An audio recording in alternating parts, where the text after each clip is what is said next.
We have to do that, mate.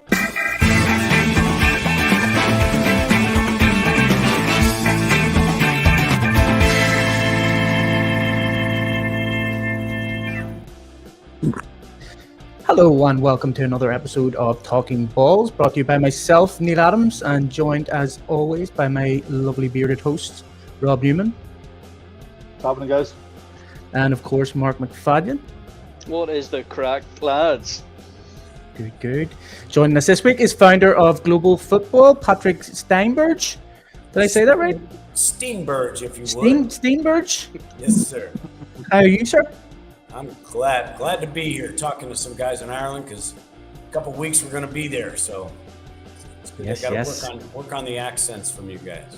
That's it. Well, yes, 100%. And also we are joined by coach of Bonner and Prendy, Jack Muldoon. How are you doing, sir? Good. How are you? Thanks for having me. I appreciate it. Awesome. You finally got on then. Yes, we did. A bit of technical difficulties put by the IT guy. Shout out to him. But Patrick, first of all, we want to know what inspired you to create the G.I.F.T tournament, and how's it been going since its inception? Oh boy, the G.I.F.T tournament really came about. I've been doing football events internationally now for 27 years. The G.I.F.T event came about in 2012, and really I travel with a number of college teams. A lot of the Division III, the smaller colleges, travel with me. Some of the bigger schools like University of Pennsylvania went to China with me. But I like doing high schools. I really enjoy working with high school students and high school coaches. That's kind of the base of the game, you know. Yeah. And the part of football that I remember the best was my high school days. So when John Anthony came to me and said, "Hey, we're going to do Notre Dame and Navy in 2012. Why don't you do some high school games the day before?" Which I talked about that idea. I jumped right on board. And so we brought 12 teams actually over in 2012 and played in 3 venues. Played in Donnybrook, played in Parnell Park on the north side, and played out in Navan, Park Tolchin. So we had 3 doubleheaders, and that got it started. And then happened again in 2014 alongside Penn State, Central Florida, 16 alongside BC and Georgia Tech. And it's been a few years now, but we're ready to bring the Global Ireland Football Tournament back to Ireland. Nice. And how'd you get Jack involved? He was on the street corner looking for food. I'm as usual. Head out. No, I just I was told about his school, Bonner and Prendy, from a good friend of mine, Bill Gallagher, who played ball with me at Notre Dame long ago, a great coach in the Philadelphia area.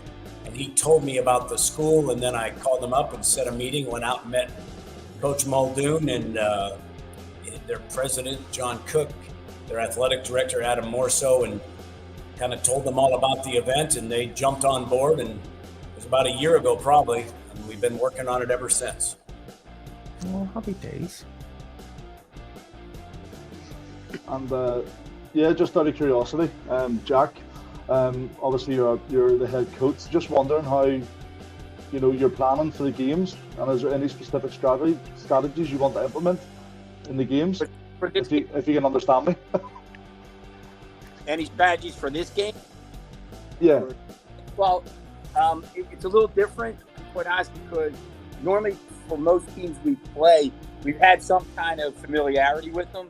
We have, we trade film. We know a little bit more about them than we do about this NFL UK Academy.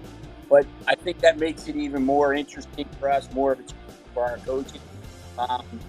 We're hoping that, we had a very successful season last year.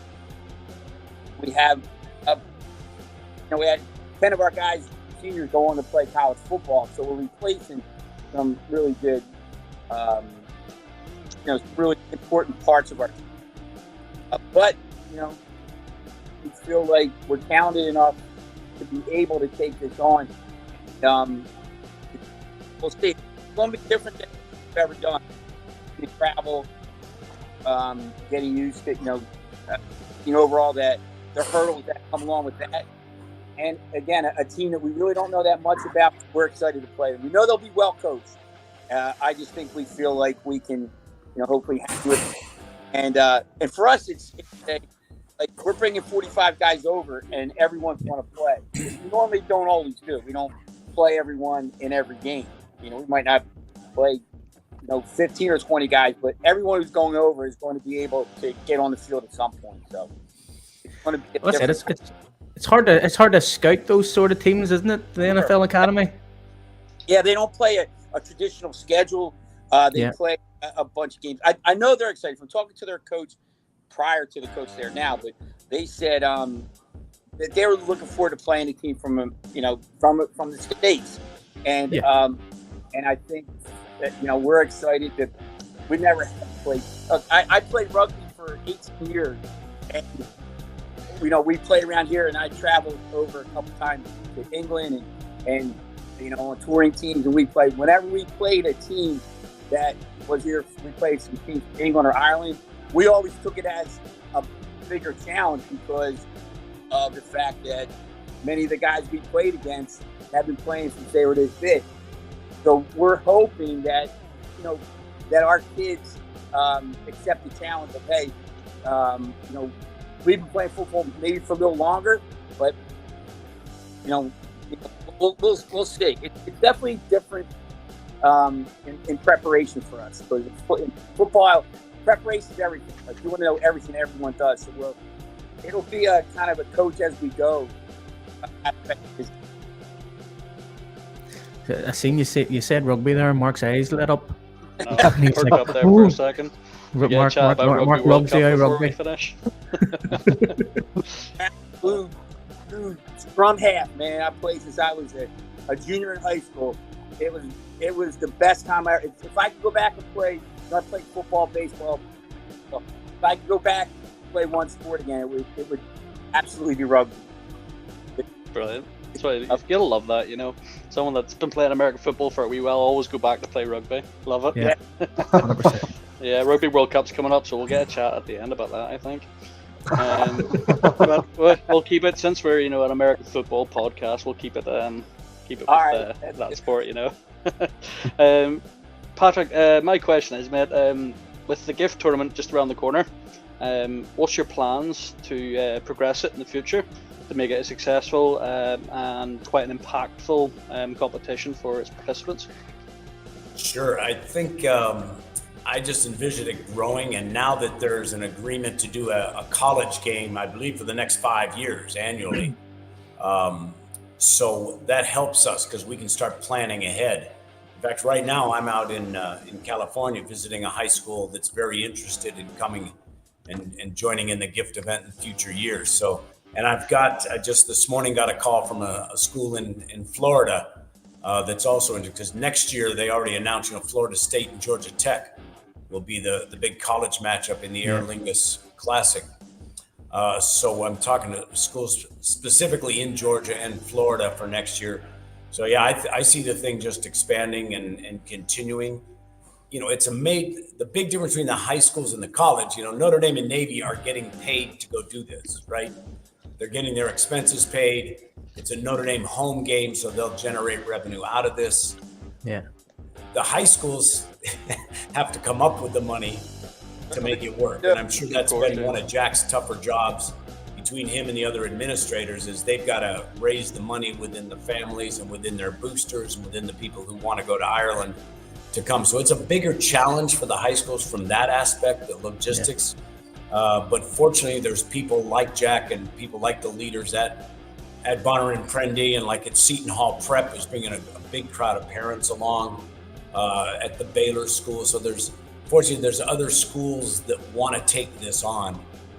So yeah, I see the thing continuing to grow, and having seen and witnessed the development of American football over the last decade, but now in particular probably in the last 4 or 5 years, I think it can bring a lot of good things to the players and the fans in Ireland.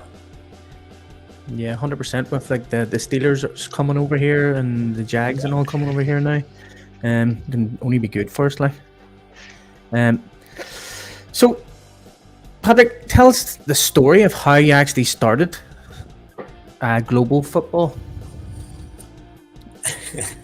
Well, I was born in a town in New York State. Oh, back in No, I what's just the time? I was very blessed in high school to have great coaches. I liked the sport. I grew up liking it and playing it in our backyard with my brothers. That was what we played. Played in high school and had a coach who had played at Notre Dame who decided he was going to throw the ball. He was tired of all the running game, and Tony Zambrowski was his name. And we ran my senior year. We ran what's called the run and shoot offense. So I was able to throw the ball 40, 45 times a game and get statistics and get schools to look at me. Just was very blessed to get offered by a number of major colleges. My mom wanted me to go to Princeton. She wanted me to go to an Ivy League school, but when Notre Dame asked me and offered me, there was really no decision. I mean, I had gone and visited Woody Hayes at Ohio State. I'd gone and visited Joe Paterno at Penn State. But when Notre Dame asked, there was no decision. So I started that, went through my career there, and played enough to letter 2 years, but got injured my senior year and football was done. So I got out of the sport for 20 years. And then I just really was in my 40s with that, what do I want to do in life? Like you guys wanted to start a podcast or, Yeah. kind of like I wanted to get back into football. And at that point, I just didn't think I could start coaching at that point. I had 3 kids in school but I loved travel. I'd had the chance to travel. And I like the educational part of it. You learn when you're traveling overseas, you learn something every day. From the moment you get up, till you go to sleep, you're seeing, hearing, tasting, experiencing different things. So that's kind of what I built it around, was education and travel, and football being the greatest team game ever invented. So I put those 3 together and started the global football idea. Took one high school from Baltimore to London in 1996. Started then taking some small colleges on trips. Had an idea I took to the NFL in '97 to do a Super Bowl event. So we started what was called the NFL Global Junior Championship with U19 teams from London, or from England, Japan, Canada, Mexico, US. We did that for 11 years until the NFL kind of backed away from its international commitment. They changed, they were dropping NFL Europe at the time. But I just kept looking for different ideas and different partners. I did a Division III college all-star game in Mexico every year for 20 years in 14 different cities, which is amazing that we got almost 1,000 college seniors in and out of Mexico and safely. And they played some great football games and had great educational experiences. So yeah, it's just all my buddies, most of my friends that I played with have all graduated. They were much smarter and went out and made a lot of money and are able to relax. You're just going around traveling the world, loving life. Yeah, it's like we just had our 50th reunion, right, back at Notre Dame. Yeah. They're like, "Why are you still working?" I said, "Because I get to travel and go to football games. That's my life." I said, "What did you do last week?" They went, "Well, I went and played golf." I went, "Yeah, for the 58th time, today, Yeah. I just love what I do, and I get around good guys like the Jack Muldoons of this world, the coaches who coach high school kids and the small college kids. They're the guys I get along with. We have similar thoughts of life, similar beliefs in the way we should live and treat one another. So, I know I'm impacting kids. I see it in their kids. I get emails back from them afterwards. So it all just flowed together. I did not have a master plan, It just not my plan, but I'm sure glad it's worked out. We had, for 2 years I couldn't do anything when COVID was happening, right? They wouldn't let me go anywhere. So that was a real strange couple of years. My wife was finally saying, "Can you go back to work and start traveling again?" Yeah, get out of my house. Getting tired of it, yeah. You're nice part-time, but not all the time. Yeah, that's it.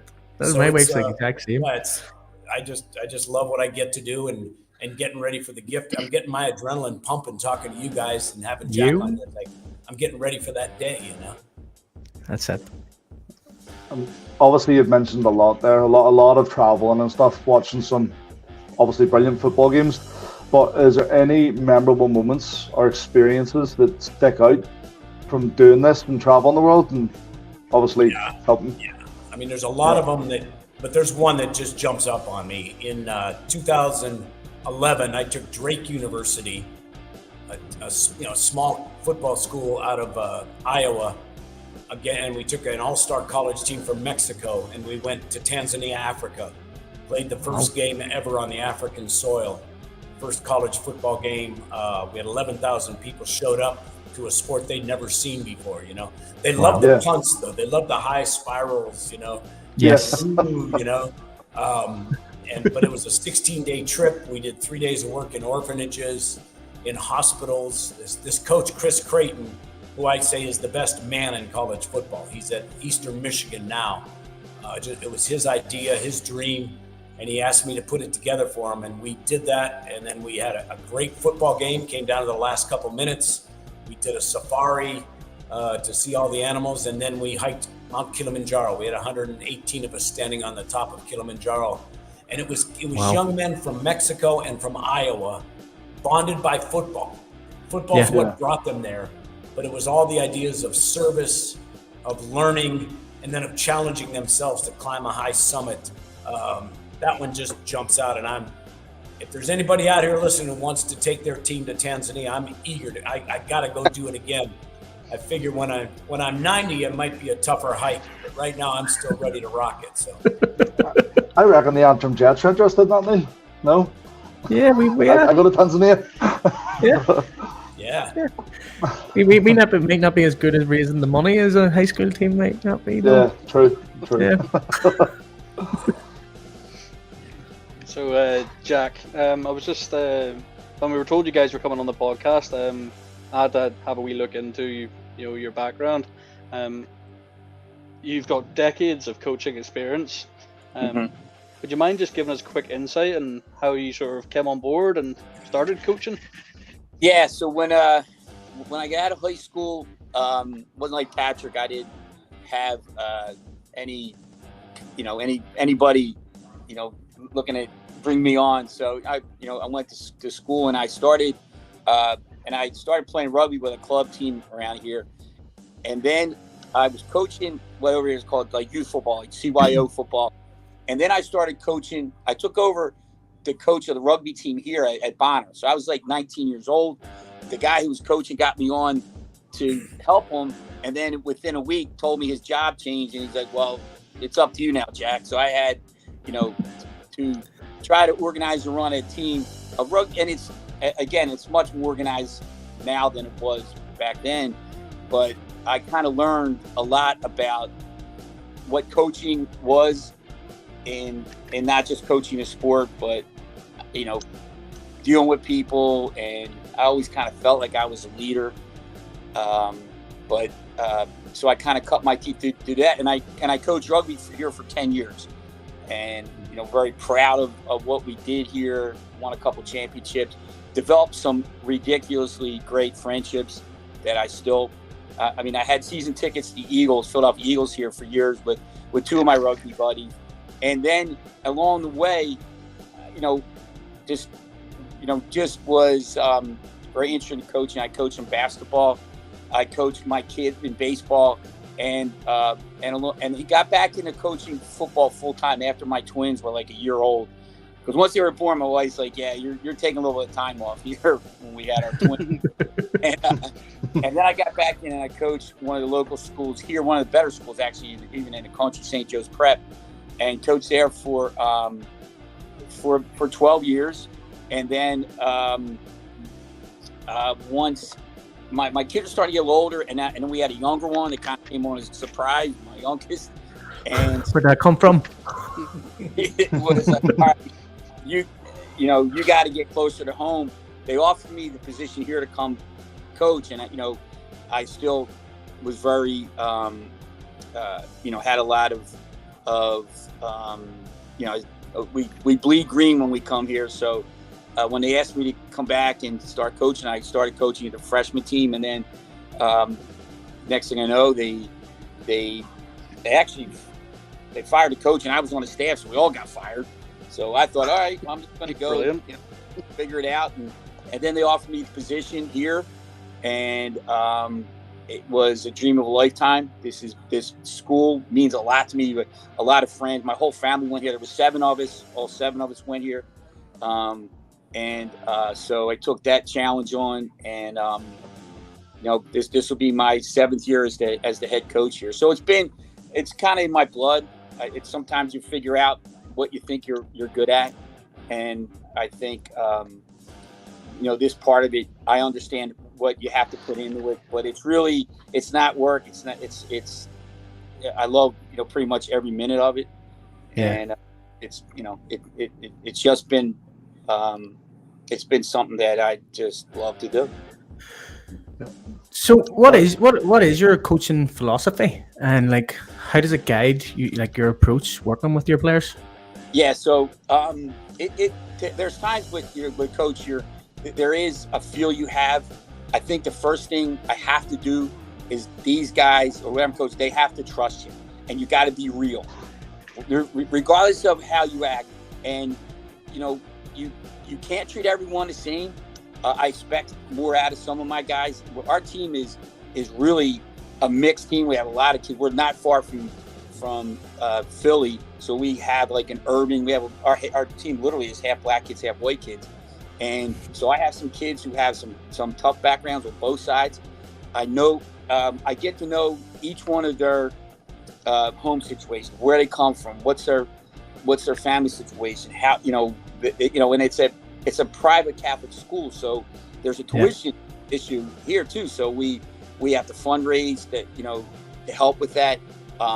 And with some of my kids, I'll expect more of my kids who have a mom and a dad and come from a very steady and secure background. And from that point on, to me, at this, they have to trust me. I have to be real with them, and then I have to either coach them hard in some ways, or I got to help them out. I have a great coaching staff, so the football part of it, I feel like we'll win no matter what. I'll win wherever I go. One when I was a rugby coach, one when I was a baseball coach. To me, it's really having these kids trust me, help them develop, take boys, make them men, and then hopefully win some games, along the way. And so it's not just there's parts of it, but it's not just coaching football. It's like this trip to Ireland has almost literally nothing to do with football. I know it's crazy. It has everything to do with our kids, myself, and everybody included, getting this once in a lifetime opportunity to visit Ireland, to get to meet a whole nother group of people, compete, obviously, but when we took this on, I knew from the beginning, I'm like, this can't be just about football. This has to be about having these kids take a trip and have a once in a lifetime learning experience. Yeah. Just out of curiosity, Jack, you've mentioned there you've coached rugby, basketball, baseball, and American football. Which one out of all of them is the hardest to actually coach, so to speak? Because they're obviously the different aspects. So yeah. So I'll give you the hardest one to coach is 7-year-old baseball. So that's the hardest. Fair enough. That's the hardest sport in the world to coach. They're pouring water on each other.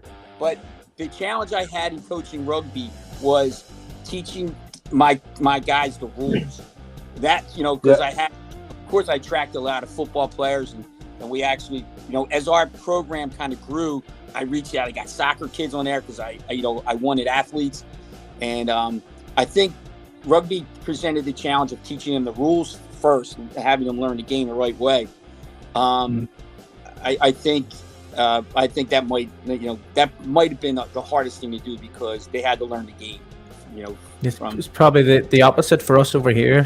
Trying to teach American football, you just have to teach them the fundamentals, because not everybody watches it over here, so it's sort of like rugby over there, where you need to teach them the fundamentals before you even go anywhere with it. I had some kids make some great blocks in rugby, and I had to tell them Fair enough. It's the same over here with tackling and stuff. That's mustard.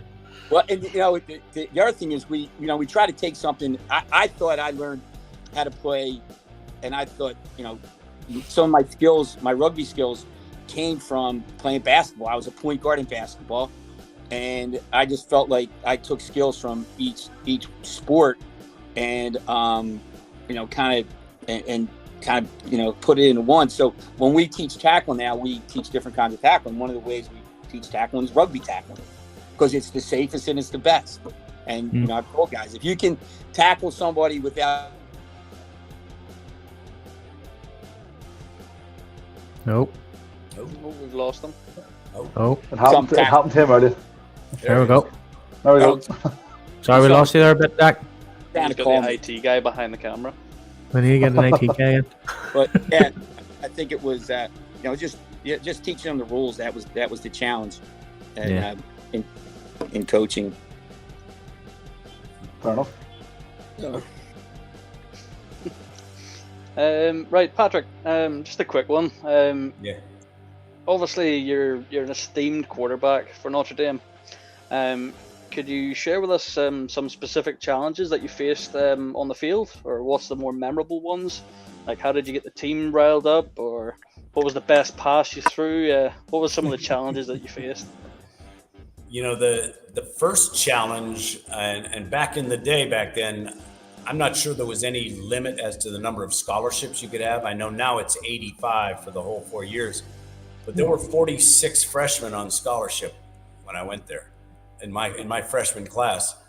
And they had told me, Tom Pagna was the offensive coordinator with Eric Parsegan, and he had said there's going to be 3 quarterbacks we're recruiting. So we went there the first day, and Mike Stock was our freshman coach, because freshmen at the time were not eligible. You could practice, you could be the scout team, but you could not play in the game. The NCAA thought it was better for freshmen just to focus on, their studies and getting the crap beat out of them all during the week and not have any of the fun on Saturdays, So Mike Stock goes, okay, all the quarterbacks over here. And there were 17 scholarship quarterbacks on my freshman team at Notre Dame. And wow. I remember that night, and one of them was 6'5" and could throw the ball like 90 yards, and I was like a 6'1", 180-pound guy, I could throw the ball 60, 65, which is enough, but there was, they moved half of them the first day. Now, DeJuan, you're a running back, and Schlesis, you're a DB, but there were still, and I remember calling my dad that night and said, Dad, this might have been a big mistake. There's this one guy who can throw the ball 90 yards, and he's 6'5", and I said, do you think I should have gone with what Mom said and gone to Princeton? And he gave me one of those great fatherly going, son, you had your choice.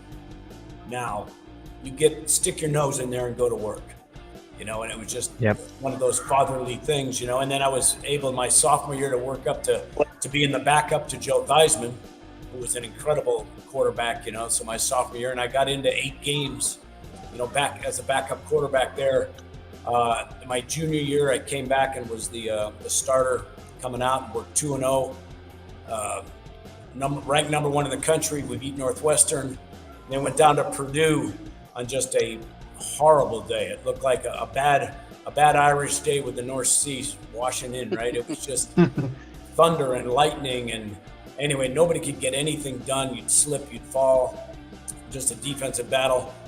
They scored before half, went up 7-0, and now we're number 1 in the country, okay? Preseason, you've got to go undefeated to win the national championship. You played 10 games and then maybe a bowl game.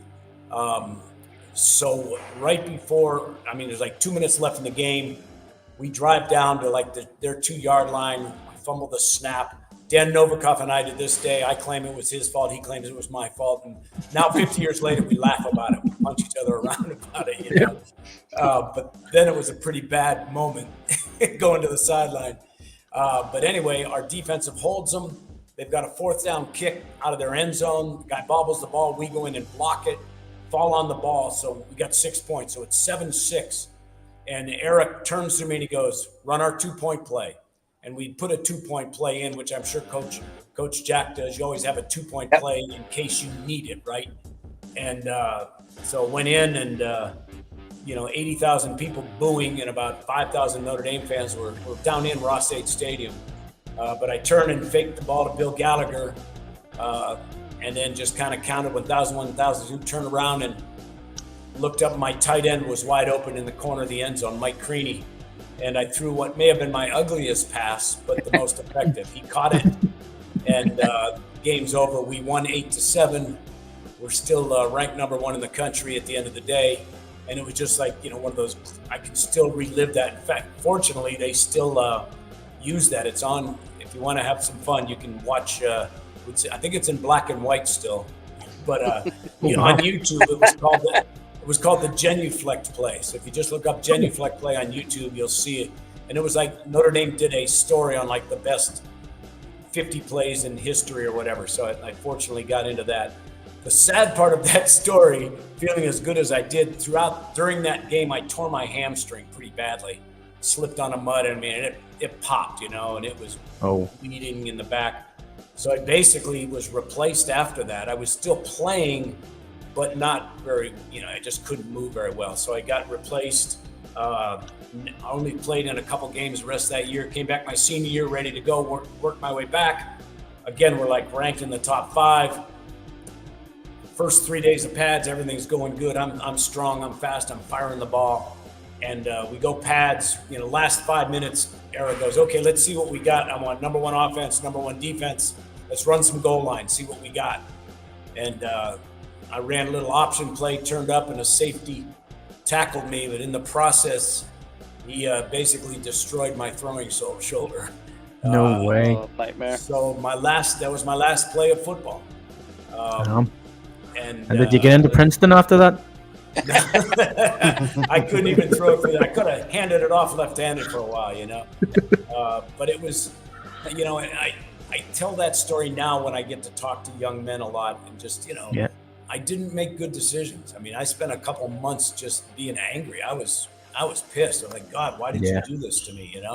But in the end, it turned out to be a blessing, I say, because like I say, now I hike mountains, 3-4 times a year. I go hike, 14,000 foot mountains, which I can do because I still have my real knees. All my buddies have, replaced knees, replaced hips, all my body parts are still normal. So, again, it was a blessing in disguise, but, some great friendships. And that's what Mike Creaney, who I mentioned, is going to come over with us.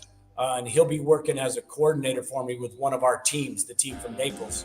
Brilliant. And Bill Gallagher, who played with me, is going to be the coordinator with Jack Muldoon in Bonner and Prentice. So I've just got these dear friends, once you've been in a football locker room or a rugby locker room, those guys are with you forever. And so, sorry, that story went on a little longer than it should have. But You're all right. There are some moments question as well. There are some moments you remember, That's it. Patrick, do you think those experiences you gained as quarterback, obviously there's loads of them, but do you think that they had any influence on being the founder of the G.I.F.T tournament?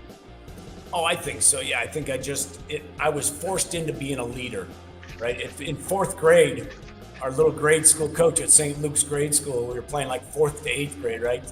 And he goes, I need another quarterback. The 8th grader's not doing very good. And he goes, Steenbergs, get over. He goes, nah, you're too small. Go on back. And he goes, nah, come on over here, And I became a quarterback, I wasn't big enough or fast enough to play anything else. And but as that position demands, you have to be the leader. You have to set the tone. You have to call the plays. You have to, when things are going bad, you have to keep going. So yeah, I think I developed those traits while I was playing the game. And each year I got better at those things, I hope, and I hope to believe. So yeah, I think it gave me a lot of confidence that I could take on anything. And starting the global football thing, I was doing pretty well in a business in sports marketing in the equine industry in Texas. And then I started this, and fortunately, my wife said, okay, bring food home, Yep. But yeah, I think it gave me enough confidence from what I was able to do in football to take on the global football events and create. And now these are fun things to do. They're exciting, but I'm at the point now, and Jack, I don't know where you're at, but I'm in the point now where I'm waking up at 5 a.m. thinking about little things like, the goalposts at Energia because we're taking out the rugby posts. We're going to put in a full 100-yard pitch instead of the, it's a rugby pitch, which is like 99 and a little bit. So we're going to put in 100 yards. We're putting in temporary goalposts. So I'm thinking about some of those things, in the state. That's what I'm thinking of now. But I also do it with a confidence of like, all right, we planned on this. We'll have it ready. That's it. Well, Jack, what we're kind of thinking, what is the expectations of your team coming over here? Because generally, when an American team comes over to Ireland to play teams, it doesn't work out well for us. So what is your expectations coming over here? Because you have obviously the foundations more better than like even in sport. Every sport you just have a college. You can get into colleges just by playing sport. Over here, we don't really have that sort of thing. Like some would even argue that college is even more popular than NFL. Yeah. So like when you come over here, a high school team. There's even arguments that say that an American football high school team could come over here and beat probably one of our best teams in our league. So what is your expectations going into this game? You would think we'd be, thinking that we're taking our game over to somewhere where, they don't play or haven't had the opportunity to play like we have and prepare and have our kids, playing since they were 6 and 7 years old. Yeah. But again, this is a different animal. This is a team that's being backed by the NFL, and they have, they recruit from all over the world, and they have some pretty impressive athletes. Like their coach said to us before, he's like, "We look really good coming off the bus, and then after that, things don't always go as planned." So, I to be honestly, we always go in expecting to win, expecting that we prepared to win, but it's going to be a little bit different. I'm going to see how we're a young team, and I have to see how my kids react to the travel and all the things that are going around this game. And they get up on Friday morning and say, okay, we got to play football against, and we probably don't know as much about it as we do. I don't know. It's a hard question to ask because, I expect us to win, but... Well, that's it. Well, Patrick, you would know more than anybody, I would say, that has an American team ever lost that you've brought over to any country? Has an American team ever lost? Yeah. Yes. Not very often. Yeah. But yeah, we have... I had a team that lost in Germany a couple of years ago. I had a Division III college. The Germans play pretty good level of football. And we had a team that lost in Austria once. But I've had 140 games I think overseas. So most all of them have been victories. But as Jack said, this is different. This is not playing. Just a club team, that doesn't have support, doesn't have great, backing. This is an NFL-sponsored team. It's an all-star team from really around the world. They've got 4 players that they did a big combine down in Kenya in May. They had 28 players from all around Africa come to try out to go to the academy, and they picked 4. So they've got 4 of the best players in Africa at the age of 18, 19, So they're going to have some athletes. And I just think, Jackie, Bill Gallagher was out to your practice a couple of weeks ago, right? And Bill sure knows football. And he said, Bonner and Prendy is really well coached, really well drilled. They've got a good sense of confidence about them. So I think it'll be a fascinating game because, probably, and Jack, I'm sure you're going to tell the boys they're going to get punched in the mouth. Right? Oh, yeah.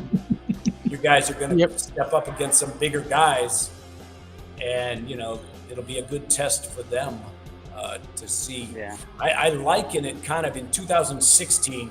I brought 6 teams over, played the same in Donnybrook Stadium, and the team Blessed Trinity High School out of Atlanta was one of the teams that came over, and they were set up to play against a really good New Jersey team, St. Peter's Prep. It was a big, probably one of the top 20 teams in the country that year. Yeah, they're very, very good. Yeah. And coach Tim McFarland said, all right, we'll play them. We're the best out of the 3 Atlanta teams. We'll take them on. They're having warm-ups, and he's walking around. You know how head coaches during warm-ups kind of walk around and look at the other team and kick the dirt a little bit. Yep. Tim comes up to me, and he goes, hey, Patrick, you got a second? I went, yeah. He goes, you see those guys from New Jersey? I went, yeah. He goes, this might have been the dumbest decision of my life. And he had a young team. When you said that, Jack, he had like 4 or 5 starting sophomores. It ended up being a great battle. It was even at halftime. St. Peter's Prep pulled away in the second half, won by, I think, 2 touchdowns. But what happened then is that Blessed Trinity team, as Tim said, they grew up. They went back and then won 3 straight state championships. Part of it because they stepped up and played their hearts out. And one of the kids is still the defensive captain at Notre Dame, J.D. Bertrand. He was playing on that field. Yes, I met him. Yeah, he played on that field, as did Kyle Hamilton, first-round draft pick last year in the NFL. Yes, for the Ravens. Played at Notre Dame. He was playing for Marist on that same field. And then there were 2 guys from New Jersey that were starters on the Notre Dame defense. There were 4 starters on the 2021 Notre Dame defense that played in Donnybrook Stadium. Wow. So the people who come out to watch Bonner and Trendy, and come out to watch Baylor and come out to watch Seton Hall Prep, they're going to see some good football. Yep. It's not the college level, but there are kids that level that are going there, and you're going to see kids play with passion. I've never seen Jack's teams play, but I kind of know guys like him. They're going to play with passion, right, Jack? I mean, they're going to play football. Look, they have no choice. You don't play this game at that age, and if you don't play with a lot of juice and a lot of excitement and passion, you don't get to play on my team. That's right. That's right, Jack. That's right. That sort of moves on to what I was just about to ask you anyway, Jack. So you touched on it a little bit earlier. Obviously, you're teaching these kids at sort of that really important age. They're going from boys to men. Yep. So what do you do to sort of make them reach their potential and make them make that leap from boys to men? What do you feel you can instill in them? We're going to challenge them every day. We're going to tell them that every drill is important. Every rep is important. Anytime we do anything, it's competition. There's a winner and there's a loser every time. So you're going to learn from that. You're going to learn that, like most people know, but you know it later, that you probably learn a little bit more from the times you get your ass kicked than not. The kids that come back from, and the kids that accept coaching, that if something happens, they don't turtle up, and they respond. To me, they're all the things that make someone grow, and you,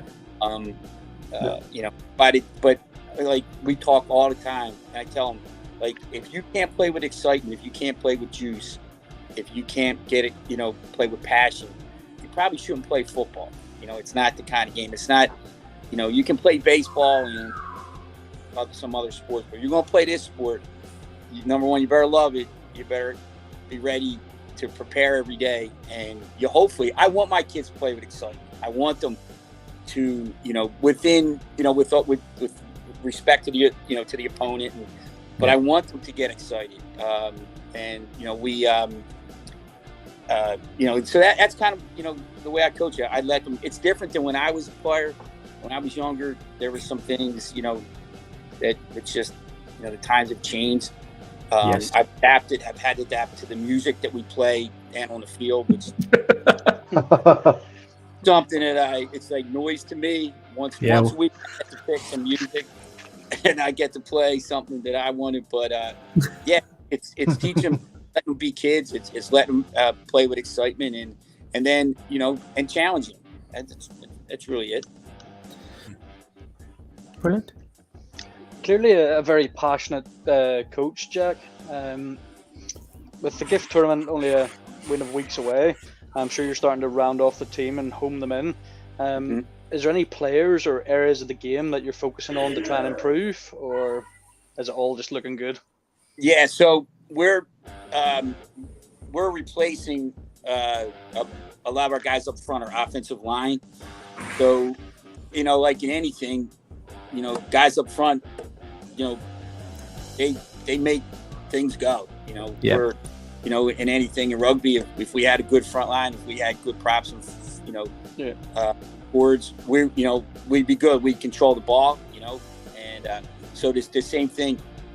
They're very talented. They're young. I got to see how they're going to react. We're going to probably have more physical practices than we would have in the past. We just really started camp. We're going to push them really hard, and you know, so we're really going to concentrate on what we normally do best, which is control the football, run the football well. We have a young quarterback who has an amazing arm. I have some really talented receivers. We might throw the ball a little bit more than we have in the past, which is okay, as long as we're throwing it to our guys and not throwing it around. That's what matters. We start throwing it to other teams. My coaches know that if that goes the wrong way, I'll shut it down. I'll just be all right. I'll run it 3 times and punt it. I don't care. You know, it's a punt to play, and we'll figure it out. You know, so at this point now, it's really figuring out our offensive line, getting our young quarterback a lot of reps, and really, really probably have a little bit more physical camp than we've had before. Brilliant. Well, here, guys, that's all we want to know at the minute. Like, but I want to kind of finish off on a wee bit of fun or good crack, as we say over here. See, before you do that, I've got one question. For God's sake. Whilst we're on the whole coaching the line sort of thing, Jack, I'm moving from defensive line to offensive line this season. Is there a tip you can give me? I've never played it in my life. Oh, you never played it? You can throw my way. So if you're going from defensive line to offensive line, keep that defensive mentality you have, you know, of being aggressive. Of course, yeah. Yeah, like you want that. The guys that we have, you know, we like to kind of take it to teams. I would say, learn your footwork, like whatever footwork they're teaching you, get that down. That's the first thing we do every time. We have, like, we call them everydays, and our kids, their footwork has to be precise. So I would say, from a technical standpoint, you know, kind of learn your foot, that technique, and then your hands and eye technique. Always, wherever you're going to place your hands, place your eyes. You know what I mean? Like, so you want to see, you know, what you know, where you're putting them, and just the technique in an offensive lineman is everything, probably as much as any other position on the field. Yeah. Hey, can I drop something in real quick, since we're talking about coaching and techniques? Of course you can. Yeah. We're going to do a clinic on the Sunday when we all arrive there. When my team, I call it my Team Global. And I've got five incredible coaches. Among them, they have 230 years coaching experience. Damn. Just the 230? Yeah, that's all. One of them coached Emmitt Smith his entire high school career in Florida. Wow. Another one coached Heisman Trophy winner Desmond Howard in Cleveland, coached the 2 Golics. He's still coaching at 58 years of coaching. Another guy, Bill Gallagher, I mentioned, coached 48 years in Philadelphia. So we're going to do a free clinic at UCD on that Sunday. So if you guys would just help get the word out. We will indeed, yes. 100%. Kids 100%, yeah. 12 to 18 years old. You know, I don't want to get little ones, and at 19 they can, but also coaches. I mean, any coach who wants to come out and just hang out and take notes, we're going to do 2 hours of coaching football. And it'll be non-contact, you know, they don't have to come in helmets or pads. It's just going to be skills, drills, techniques, but I'm going to have these guys, and Jack, I'm thrilled to have Gallagher and Dwight Thomas, you know, and Mike Creaney, and you know, all these guys that have coached high school forever. So anyway, that's, if you help spread that word a little bit. Not a problem. Just tag us and everything, and we'll feel it out. Sure you get that, and then the ones who come on Friday are going to see some great football. It's, awesome. Awesome. I think, hopefully we can fill that the old Donnybrook, the energy apart 3 times for three different games. That's it. Happy days. Well, I'm going to move on to the wee game I want to play with you, because It's guess the Irish team via their logo. I could probably come up with a better name than that. By their what? That's what it is. So this is their logo, and Right. I want you to guess their name. They're a team from Ireland. The Knights. Yes, very good. Do you know all the teams, Patrick? Am I better just asking Jack? No, yeah, you're probably better asking me. But I the don't Did you know. know all? Do you know all the teams, Patrick? Do you? I don't know them all, no. I right. should. Right. Well, yes, you're correct. It's the Knights. See, So we next asked Jack first then. Yeah, we'll ask Jack first. Next one. Pirates? Very good. Yes. Yeah. What give it away? It's 2 for 2. This isn't a hard game. Yeah. Come on, I'm going to make it harder. Right there. Right. Next one. Rebels. Yes. Wow, man. They're the champions, right? That they are Yeah. indeed. They won the Shamrock Bowl just recently. They There. beat my UCD team, in the champions. Oh, were you going for UCD? So was Mark. Well, my daughter went to school there. So UCD. That's right. Yes, your daughter went to school there. Yeah, so obviously you're bound to support them. They won the previous year and beat the Rebels Yeah. the year before. Next one.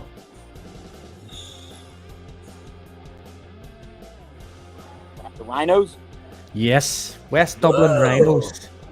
Nice. Yes. I'm looking at this game and it's pretty self-explanatory as to what these It games is. are.